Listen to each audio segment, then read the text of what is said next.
안녕하세요. 저는 배단위교회에서 섬기고 있는 백성현 목사입니다. 현재 배단위교회에서 저는 전도부, 또 새가족 사역팀, 그리고 속회, 청장년을 담당하고 있습니다. 교회에서 이런 부분을 감당하고 있는데 어떻게 보면 전도와 또 양육과 정차 이 부분이 굉장히 유기적으로 잘 연결이 되고 있는 것 같습니다. 곽주환 담임 목사님께서 이렇게 좀 한 사람을 담당하게 해주셔서 전체를 보면서 좀 유기적으로 잘 연결될 수 있도록 그런 사역을 감당하고 있습니다. 배단위교회는 기독교 대한감리회 교단에 소속되어 있고요.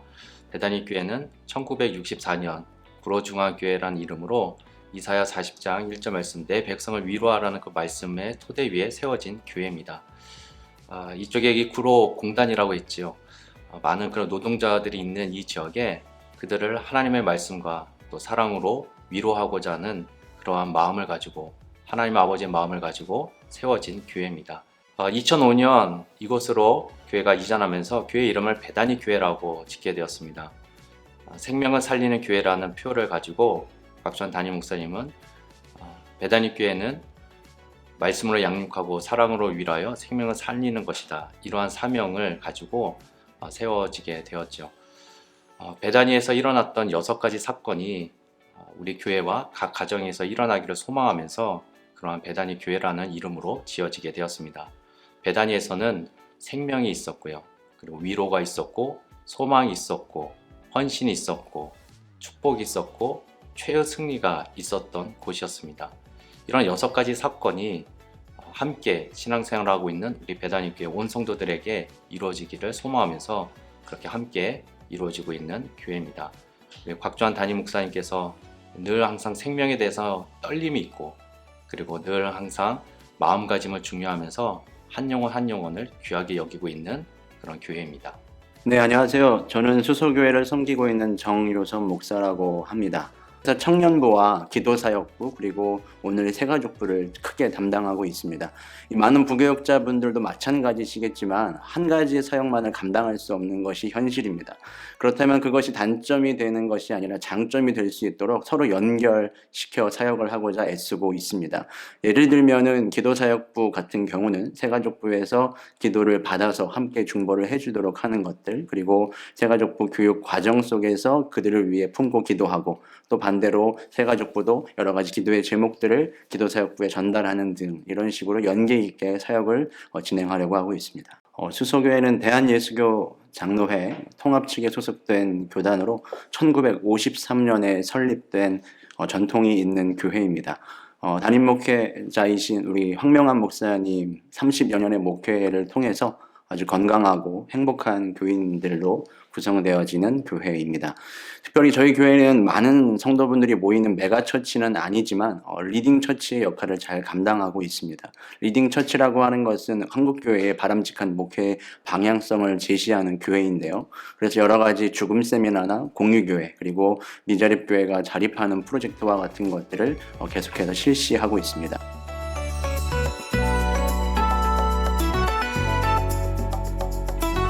저는 새가족 사역에 대해서 이렇게 생각을 하고 있습니다. Why 지저스, Why 배단위.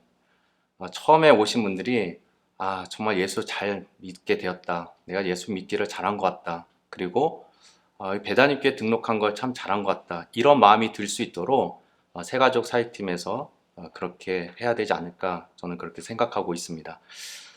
그래서 새가족들이 처음에 오면은 굉장히 낯선 환경이고 또 모르는 사람도 많이 있고 또 예배와 또 여러 가지 기독교 용어에 대해서 정말 낯설어하는 그 부분에 있어서 우리가 그것을 잘 설명해주고 그리고 또 이 따뜻함을 느끼게 해줘서 예수님을 더 믿어봐야 되겠다. 그리고 이 배단위교회에서 한번 신앙생활을 해봐야 되겠다. 이런 마음이 들 수 있게끔 도움을 주는 것이 새가족 사역이 아닐까 저는 그렇게 생각하고 있습니다. 또 많은 교회에서 새가족 사역팀 할 때 그 성서적 배경을 사도행전 9장을 대부분 많이 배경으로 삼고 있을 겁니다. 사도 바울이 이제 3가지 큰 만남이 이루어졌잖아요. 다메섹 그 길로 가는 그 과정 가운데 예수님을 만났고 그 다음에 회심한 이후에 가장 먼저 만난 사람이 아나니아고 그 다음이 바로 바나바입니다. 아나니아가 그 안수함으로 인해서 그 사도 바울의 그 어두운 눈을 다시 보게 해 주었다라면 바나바는 이제 제자들과 그런 교제가 잘 이루어질 수 있도록 소개해주고 또 잘 연결시켜주는 그런 역할을 하였습니다. 그래서 저는 새가족 사역팀이 처음 오는 그런 새가족들이 이러한 예수님에 대한 그런 영적인 세계가 좀 열려질 수 있도록 도움을 주고 더 나아가서 교회 공동체 안에서 잘 적응할 수 있도록 또 여러 사람들을 소개해주고 그런 역할을 새가족 사역팀에서 해야 된다고 생각합니다. 그래서 그런 부분들을 우리 배단님께서는 지금 감당하고 있습니다. 네, 백 목사님께서 새가족이 어떤 분들인지에 대해서 성경적으로 잘 이야기를 해주신 것 같습니다. 그런데 일단 다른 교회에서 수평 이동을 하는 새가족들도 많이 있으시고 또 전도를 받아서 처음으로 오시는 분들도 있으실 것 같은데요. 그런 것과 상관없이 아마 목사님도 잘 아시겠지만 교회에 처음 들어오는 분들의 그 느낌과 그 마음이라고 하는 것은 굉장히 비슷할 것 같다는 생각을 합니다. 그리고 나무를 이제 옮겨서 심더라도 굉장히 오랜 시간 뿌리 내리는데 그 시간이 걸리듯이 새가족이 교회에 정착하는데도 토양을 받아들이고 여러 가지로 정착해가는 시간이 많이 필요하다고 생각이 듭니다. 결국 그런 측면에서 새가족이라고 하는 것은 초신자를 의미하는 게 아니라 처음 저희 교회에 들어온 가족이라는 의미가 될 것 같습니다. 그러므로 다른 교회에서 이동을 하거나 또 오랫동안 신앙생활을 하다가 쉬고 계시던 분들이 다시 시작하거나 완전히 처음 신앙생활에 입문하는 모든 분들을 새가족이라고 통칭할 수 있을 것 같습니다. 그런 측면에서 저도 새가족을 떠올리면서 어떤 말씀을 생각이 하게 됐냐면 베드로전서 3장 7절의 말씀이 생각이 났습니다. 남편들아 이와 같이 지식을 따라 너희 아내와 동거하고 그를 더 연약한 그릇이요 또 생명의 은혜를 함께 이어받을 자로 알아 귀히 여기라. 전혀 맥락은 상관이 없는데요. 분명히 낯선 곳에 새롭게 찾아온 새가족들은 기존 성도들보다 더 연약한 그릇이라는 생각을 하게 됩니다. 기존 성도들도 분명히 여러 가지로 부족하고 연약한 그릇이지만 새가족이 더 연약한 그릇이라는 것을 저희는 기억해야 될 필요가 있을 것 같습니다. 그리고 이어지는 구절은 이렇게 이야기를 하는데요. 그들이 생명의 은혜를 함께 이어받을 자라는 겁니다. 그들이 처음에는 아무것도 어떻게 보면 알지 못하고 할 수 없는 자들처럼 새가족으로 찾아왔지만 결국에 그들과 함께 우리가 생명의 은혜를 이어받게 될 거라는 뜻이죠. 그것을 기억하면서 어떻게 보면 그들에게 설 자리를 마련해 주는 사역이 새가족 사역이라고 생각을 할 수 있을 것 같습니다. 그래서 이 마지막 구절도 우리가 깊이 생각해 봤으면 좋겠는 건 그 이는 너희 기도가 막히지 아니하게 하려 함이라. 교회 안에 이루어져야 되는 핵심적인 일들, 말씀과 기도와 예배의 모든 사역이 이 새가족들을 잘 양육하며 돌보고 또 환영하는 그 사역으로부터 비롯한다는 것을 알 수 있습니다.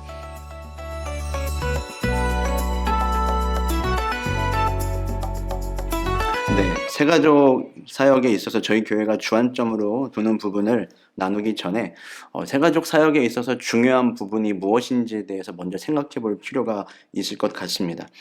제가 처음 새가족부를 맡았던 것은 군인 목회를 하면서였습니다. 저는 군목으로 사역을 했었었는데요. 부대 안에는 새로운 장병들이 끊임없이 들어옵니다. 전도 대상자라고 할 수 있는데 그들을 모두 새가족이라고 말하지는 않습니다. 결국에 그들이 교회 안으로 찾아와야지 새가족이 되는데요. 그래서 이 군교회에서의 새가족부의 역할은 그들을 교회로 이끌고 그리고 교회가 조금 더 편안하고 즐거운 공간이 되도록 돕는 역할을 감당했습니다. 기존 교회와 같은 역할을 하지 않았던 것은 아니지만 보다 주안점이 다른 곳에 있었다는 뜻입니다. 마찬가지로 지금 우리 교회의 분위기와 환경 속에서 어떻게 이 새가족 사역이 이루어져야 되는지가 굉장히 방향성이 달라질 수 있을 거라는 생각을 합니다. 특히 새가족이 우리 교회를 무슨 이유로 주된 이유로 찾는지 그것이 가장 파악해야 되는 부분이라고 생각을 합니다. 거기에 맞춰서 새가족 사역이 이루어져야 하는 것이죠. 저희 교회 같은 경우는 거의 70%에서 80% 이상이 담임 목사님의 말씀을 듣고 오시게 됩니다. 그렇기 때문에 저희 교회 새가족 사역은 거기에 주안점이 있습니다. 그래서 첫 번째로 저희 교회 새가족 사역의 주 안점은 담임 목사님과의 만남입니다. 새가족 등록 후에 가장 먼저 새가족들이 하게 되는 것은 담임 목사님과의 면담인데요. 새가족이 목사님을 자주 마주칠 수 있도록 하는 것은 매우 중요한 일입니다. 담임 목사님을 만난 경우와 그렇지 않은 경우의 이 정착 비율이 굉장히 달라지게 되는 것을 보게 됩니다. 그래서 수서교회 새가족 사역은 우리 담임 목사님과 충분한 시간을 가질 수 있도록 안내하고 또 꼭 목사님께 기도를 받도록 하고 있습니다. 이어서 두 번째로 새가족 사역의 주 안점으로 삼고 있는 것은 따뜻함과 그리고 편안함입니다. 사람은 누구나 따뜻함과 영적인 깊은 돌봄을 추구하고 원합니다. 친절한 미소 그리고 부드러운 눈빛은 사람의 마음을 녹이게 되죠. 사람은 이론에 설득되기 이전에 그러한 따뜻함에 마음이 움직이게 됩니다. 함께 해주고 사랑해주고 좋아해주고 돌봐준다면 그것이 새가족을 교회에 남도록 하는 중요한 방편이 될 수 있을 것입니다. 그리고 마지막 한 가지 더 이야기 드리고 싶은 건 새가족 교육을 받는 동안 법적으로는 교회의 교인이 될 수 없습니다. 교인이 아니라는 이야기죠. 그래서 새가족 교육 시간은 새가족이 어떤 신앙적 배경과 환경을 거쳐서 우리 교회까지 오게 됐는지를 조금 확인할 수 있는 시간이 됩니다.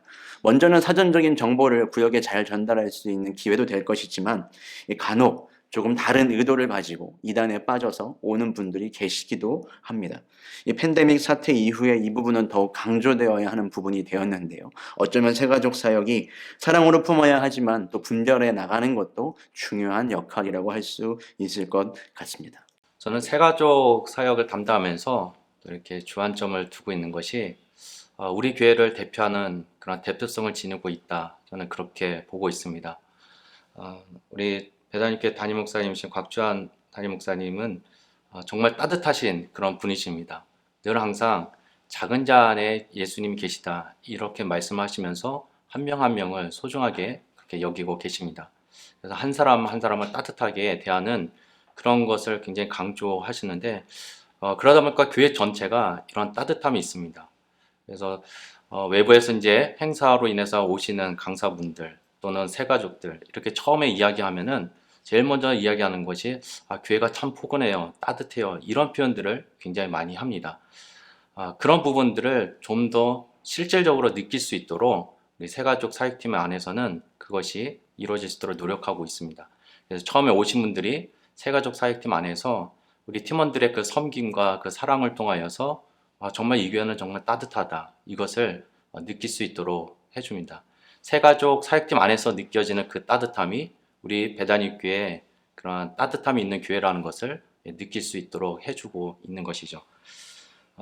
그리고 또 우리 새가족 사역팀 그러다 보니까 팀워크가 굉장히 중요합니다. 아무리 이것을 교육을 하고 또 가르쳐도 이것이 몸에서부터 배어나오고 또 그것이 표현이 되어져야 한다고 생각합니다. 그래서 저는 이제 새가족 사역팀을 담당하면서 우리 팀장님으로 비롯하여서 모든 팀원들이 서로 하나 되고 또 합력하고 또 그 따뜻함이 마음의 깊은 곳에 또 우러날 수 있도록 그렇게 노력하고 있습니다.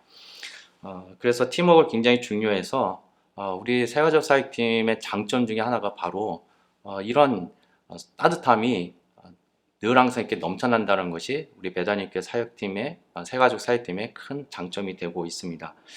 그러면서 또 중요한 것 중에 하나가 바로 우리 성도님들 한 분 한 분을 우리가 잊지 않고 있다는 것을 기억하기 위해서 이름을 기억하는 것을 굉장히 저는 중요하게 생각하고 있습니다. 교회가 크다 보니까 이제 한 분 한 분 그 이름이 묻힐 수가 있습니다. 그런데 김 집사님, 정 집사님 이렇게 부르는 것보다는 한 분 한 분 그들의 이름을 불러주고 또 새가족도 마찬가지입니다. 그렇게 불러주는 것을 중요하게 생각합니다. 그래서 신앙생활 이해라는 저희는 그 새가족 교육이 있는데 그 5주 동안 진행되면서 그러한 새가족들의 얼굴과 이름을 기억하고 또 불러주는데 또 노력하고 있습니다.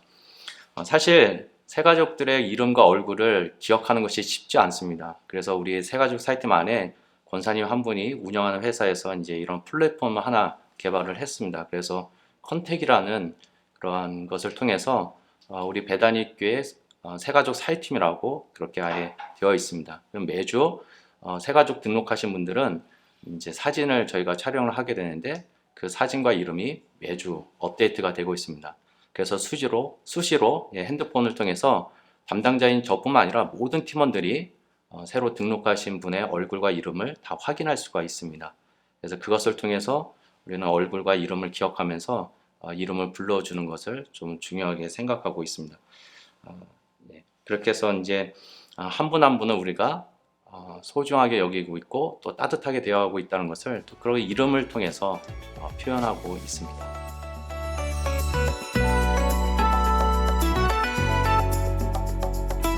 우리 배달입계 새가족 사역팀은요, 담당 목사, 또 담당 전도사, 그리고 그 안에 5개 부서로 이루어져 있습니다. 그 안에는 이제 영족부, 환영부, 그리고 바나바부, 교육부, 관리부 이렇게 5개 부서가 있고요. 또 이 전체 부서를 아우르는 총무와 그리고 전체 팀장이 있습니다. 저희는 지금 40에서 50명 가까이 이렇게 되십니다. 근데 저희 새가족의 이제 앞으로도 잠깐 언급이 되기는 하겠지만 특징 중에 하나는 새가족 교육 이 신앙생활 이해를 수료하신 분이 또 새가족 사역팀으로 지원하십니다. 그래서 매년 새가족 사역팀 안에 들어오는 새가족들이 있습니다. 그러다 보니까 제일 어린 아이가 7살입니다. 7살부터 79세에 이르는 그런 우리 팀원이 있습니다. 영적부에서는 말 그대로 처음에 새가족들이 우리 배단입교에 등록하면 그 등록하는 과정에서부터 함께 예배 드리는 그 자리까지 같이 움직이게 됩니다. 그래서 등록카드 작성하는 것도 도와드리고요. 또 새가족으로 등록하신 분들에게 리본을 달아드립니다. 그리고 교회 안에 특별히 새가족이라는 지정석은 없지만 저희는 암묵적으로 이제 3열 앞쪽에 되어 있습니다. 그러면 예배 안내 사역팀도 그 자리는 공석으로 비워둬서 우리 다른 성도님들이 앉으실 때 다른 자리로 양해를 부탁드리면서 그렇게 안내를 하고 있습니다. 그럼 이제 영적부에서 새가족이 이제 오시게 되면 그분들 모시고 그 자리에 앉아서 옆에서 같이 예배를 드리고요. 그리고 예배 시간에 이제 그 환영의 시간이 있습니다. 그러면 그 자리에서 일어나서 온 성도들이 기쁨으로 이렇게 환영을 해주고 있고요. 예배가 마치게 되면은 그 영적부에서 이제 그분들 모시고 바로 이곳 새가족들이 처음에 오게 되는 햇살방으로 이동하게 됩니다. 그럼 이곳에는 이제 환영부가 있습니다. 그분들이 이제 등록하신 것을 이제 이미 저희는 알게 되니까 간식과 그리고 또 이렇게 대화할 수 있는 그런 분위기를 다 만들어 놓고 있습니다. 그러면 이제 담당 목사와 이제 등록하신 새가족과 같이 만나서 서로 인적 사항도 또 다시 한번 확인하고 또 여러 가지 대화를 하게 됩니다. 그리고 그 안에서 또 사진 촬영도 하게 되고요. 코로나 전에는 이제 식사까지 이루어졌었습니다. 그래서 이 자리에서 이제 식사까지 같이 하면서 새가족 담당 목사와 그리고 새가족과 같이 더 이렇게 교제하면서 알아가는 그런 시간을 갖게 됩니다. 이 과정이 굉장히 중요한 게 이제 바로 교육부가 이제 5주 동안의 그 교육을 이제 담당하게 되는데요. 이 과정을 통해서 담당 목사와 그리고 또 새가족과의 그런 관계가 조금 가까워지게 됩니다. 그러면 교육할 때도 큰 도움이 되고 있습니다. 그래서 교육부에서는 이제 주일날 항상 8시 30분 정도까지 이제 교육 장소 오셔서 이제 청소도 하고 정리도 하고 그다음에 테이블에 이제 꽃도 이렇게 장식도 하고요. 그리고 그날 이제 우리가 함께 보게 될 그런 교재와 부교재 또 필기구 또 간식, 음료 이런 것을 이제 교육부에서 다 준비하고 있습니다. 그렇게 하면서 이제 우리 신앙생활 이해는 이제 1과 기독교란 어떤 종교입니까? 2과 왜 구원이 필요합니까? 또 3과 어떻게 구원받을 수 있습니까? 4과 신앙생활을 잘 하려면 어떻게 해야 합니까? 마지막 5과에서는 우리 교회를 소개하는 그런 시간을 갖게 됩니다. 특별히 이제 5과에서 우리 교회를 소개할 때는요. 전반적으로 우리 교회의 역사와 또 한 해 동안에 지내왔던 그 발자취가 이제 영상으로 담겨져 있습니다. 그것을 보고 전반적으로 우리 배단입교회는 어떤 교회인지 좀 간접적으로 느낄 수 있도록 그렇게 해줍니다. 그리고 이때는 마치 그 서로 축하해주는 그런 시간을 갖게 되는데요. 우리가 이제 과일이라든지 다과를 준비해서 우리 바나바부뿐 아니라 교육부에 해당되시는 우리 팀원들 전체에 와서 이제 그것을 제공하고 또 서로 주고 받으면서 인사도 하고 그런 규제를 합니다. 특별히 이 시간에는 담임 목사님 꼭 오십니다. 담임 목사님 오셔서 새가족들을 맞이합니다. 사실 저희가 이렇게 좀 큰 교회다 보니까 담임 목사님과 또 새가족 만나는 그 시간이 많지가 않습니다. 담임 목사님 꼭 오셔서 그분들 한 분 한 분 또 아이 컨택도 하시고 이렇게 보시면서 말씀도 나눠주시고 또 그런 시간을 꼭 갖습니다. 이런 시간을 보면은 우리 새가족들도 멀게만 보였던 목사님이 바로 자신의 눈앞에 계시니까 거기에 대해서 더 친근감을 느끼는 그런 부분을 볼 수가 있었습니다. 그렇게 해서 이제 교육을 마치게 되면요, 그 다음에 이제 그 전에 이제 우리가 또 바나바가 있습니다. 이게 사실 이제 환영부에서 끝나고 나면 바나바부에서 바로 오셔갖고 1대1의 만남을 주선하게 됩니다. 그래서 교육 장소까지 안내를 해서 이제 이루어지는 장소도 소개해주고요. 그리고 5주 동안 교육하는 그 모든 과정 가운데 그 바나바로 이제 세워지신 분이 이제 이 세 가족과 늘 연락합니다. 뭐 주중에도 연락하고 또 교육이 있을 때 다시 한번 상기시켜 드리기 위해서 그렇게 연락을 하게 됩니다. 그리고 교육이 이루어졌을 때 저희는 그 바나바부에 계신 분들이 다 양옆으로 도열을 합니다. 그래서 오신 분들 그렇게 기쁨으로 맞이하고 환영하고 끝날 때도 도열을 해서 그분들 가시는 것을 이제 또 환영하고 또 감사의 표현을 합니다. 그리고 이 바나바부에서는 이제 궁금한 거 있으면은 뭐 그런 질문을 받고 또 답을 해드리기도 하고요. 그리고 또 이제 혼자 계신 분들 그분은 외롭지 않게 때로는 같이 이곳 햇살방에서 차도 마시기도 하고요. 또 식사도 같이 하기도 합니다. 이렇게 이루어지고 있죠. 그리고 이제 코로나 전에 이제 식사가 있었을 때는 이 환영부가 2개 조가 나눠져 있습니다. 식당에도 한 조가 있어서 새 가족들이 들어오는 VIP 룸이 따로 있습니다. 그곳에 줄 서지 않고 바로 들어오셔서 식사할 수 있도록 그렇게 준비가 다 되어 있어서 새 가족들이 처음에 등록해서 교육받는 그 과정까지 모두 다 그렇게 유기적으로 잘 연결될 수 있도록 그런 부서들로 되어 있습니다. 감사합니다. 아마 백 목사님 교회와 저희 교회는 좀 환경이 많이 다를 거라고 생각이 들고요. 대부분의 어떤 많은 교회들에게는 어쩌면은 저희 같은 이제 중소형 혹은 이제 중대형 교회에 해당하기 때문에 새가족부를 실제적으로 많은 인원을 꾸리긴 조금 쉽지 않은 것이 사실인데요. 저희 교회도 그래서 아까 목사님 교회와는 다르게 크게 세 팀으로만 구성이 되어 있습니다. 수서교회 새가족 팀은 한 20분 정도 계시고요. 그 대부분은 사실은 양육하시는 양육조장님이라고 할 수 있습니다.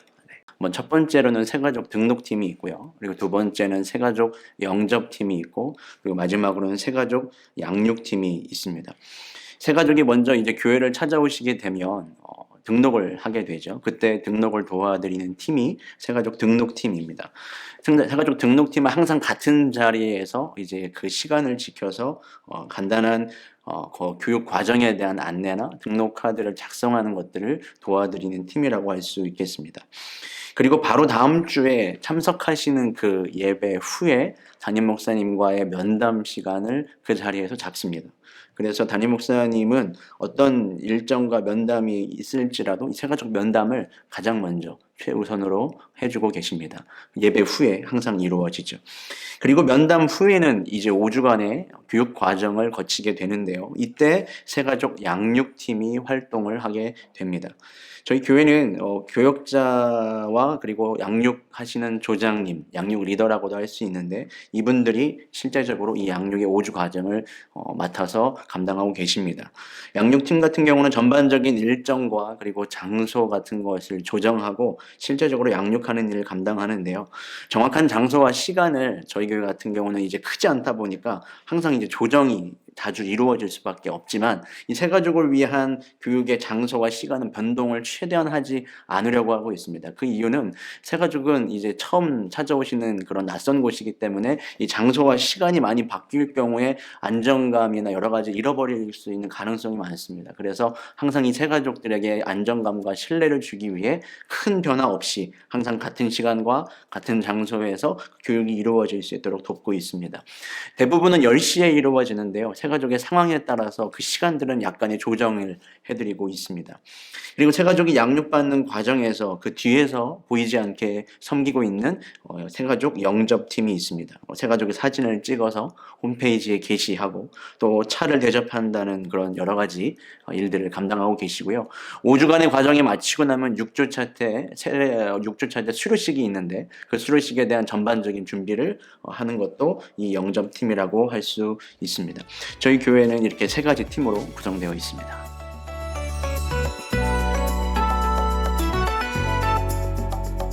새가족 사역의 크게 2가지 기둥은 양육과 그리고 돌봄이라고 생각을 하게 됩니다. 어느 한쪽에 좀 비중을 두어야 할지 모든 교회들은 고민을 하게 되는데요. 일반적으로 교회에는 2가지가 다 있어야 한다고 생각을 합니다. 그리고 저희 교회도 그렇게 하고 있습니다. 그래서 새가족 교육이 담당 교육자와 양육을 맡은 양육 조장을 통해서 이루어지고 있는데요. 일단은 5주 과정 중에 1주차를 담당 교육자와 양육 조장이 함께 감당합니다. 이것은 무슨 말인가 하면 처음 시작할 때 교회를 소개하고 여러 가지 전반적인 안내를 하는 것을 담당 교육자가 진행을 하고요.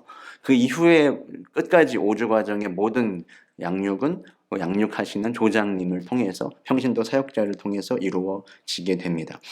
이때 한 2명에서 4명 정도의 소그룹으로 구성이 되어서 이 양육을 받게 됩니다. 비슷한 시기에 함께 등록한 새가족들이 모이게 되는 거죠. 한번 묶여진 소그룹으로 이루어진 새가족 양육 받으시는 대상자는 5주 과정을 동일하게 쭉 함께 계속 받게 됩니다. 그러니까 동시에 여러 그룹들이 이제 교육을 받게 되는 거죠. 그리고 종장님은 한 분씩만 있는 겁니다. 저는 모든 소그룹에 다 들어가서 1주차를 함께 하지만 그 이후엔 들어가지 않고 그 이후에는 각자 맡은 조장님들께서 그 양육을 홀로 진행을 하신다고 보시면 될 것 같습니다. 이것도 여러 가지 장점이 있는데요. 새가족은 교회가 낯설고 처음에 아는 분이 없어서 굉장히 정착이 힘듭니다. 그런데 이 함께 양육을 받은 분들이 있기 때문에 서로 돌봄의 역할을 감당할 수 있게 되는 것 같습니다. 마지막으로 특징 같은 경우라고 할 수 있는 건 양육 조장하시는 분들이 청년부터 그리고 60대까지 다양한 연령대로 구성이 되어 있습니다. 이것 또한 후에 이제 해당 공동체로의 연결이 좀 원활하게 하는데 도움이 많이 되는 것 같습니다. 그렇다고 항상 이 같은 연령대를 고집하는 건 아니고요. 다른 세대를 더 편하게 여기시는 분들도 있고 신앙의 선배에게 후배들이 배울 수 있는 부분도 있기 때문에 항상 그런 것은 아니지만 최대한 그런 것들을 고려하고 있습니다. 그리고 양육의 마지막 순서에는 반드시 결신하는 시간을 갖고 있습니다. 양육 교제와는 별도로 이 사형리 책자로 복음을 전하고 본인의 믿음으로 고백을 할 수 있게 하고 그 반응을 꼭 듣도록 하는 시간을 갖고 있습니다. 저희 교회 같은 경우는 그 담임 목사님께서 항상 작은 자 안에 예수님이 계시다 이런 말씀을 많이 하시면서 한 사람 한 사람을 정말 세밀하게 또 따뜻하게 대하고 계시고 또 그것을 굉장히 강조하십니다. 제가 느끼기는 우리 배단위교회 새가족 사역팀은 굉장히 따뜻함이 있습니다. 처음에 오신 분들 어색하지 않도록 어떻게 보면은 좀 대접받는 느낌이 들 수 있게끔 그렇게 세밀하게 돌보고 있습니다. 그래서 또 어떤 우리 새가족에서 애경사가 있다 하면은 우리 팀장님부터 시작해서 팀원에 이르기까지 모두 다 한 마음으로 그 애경사를 같이 합니다. 한 번은 등록하고 나서 한 2, 3일 후에 그 가정에 장례가 났습니다. 당연히 오지 않을 거라고 생각했는데 담당 목사님 저와 또 우리 전도사님하고 또 팀장님하고 팀원들하고 그냥 한 차로 해서 갔습니다. 그랬더니 깜짝 놀라시면서 너무 고마워 하시는 겁니다. 지금도 열심히 또 우리 배단님께서 함께 신앙생활을 하고 계십니다. 이처럼 자연스럽게 그런 섬기는 분위기가 우리 배단님교회 우리 새가족 사이팀 안에는 그렇게 있습니다. 그리고 또 하나의 특징을 든다라면 그 원스톱 서비스라고 얘기할 수가 있을 것 같습니다. 처음에 등록해서 교육받고 하는 그 모든 과정을 늘 동행합니다.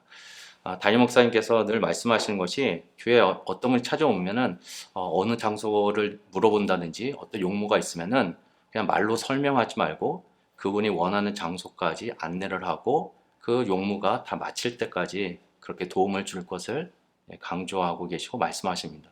우리 새가족 사역팀은 여러 부서가 있지만은 그 팀원들이 다 유기적으로 연결해서 우리 새가족 분들이 외롭지 않도록 그리고 어색하지 않도록 그렇게 원스톱 서비스를 제공하고 있습니다. 그리고 또 이분들이 잘 정착할 수 있도록 그렇게 늘 동행하고 도움을 주고 있습니다. 사실 새가족 사역팀 100% 평신도 중심의 사역입니다. 그러다 보니까 평신도들이 모두가 기쁘고 감사함으로 이 사역을 할 수 있도록 하는 것이 굉장히 중요한 것 같습니다. 그런 부분에 있어서 담임 목사님의 그러한 목회 철학과 이런 부분들이 교회 전체적으로 어울려져 있고 또 그것을 가장 잘 담아내고 있는 것이 사실 우리 교회 새가족 사역팀입니다. 그래서 저는 이런 팀워크를 중요시 여기고 이런 따뜻한 마음과 또 한 사람 한 사람을 소중히 여기는 그런 원스톱 서비스가 되어 있는 이런 새가족 사역팀이 그래서 귀합니다.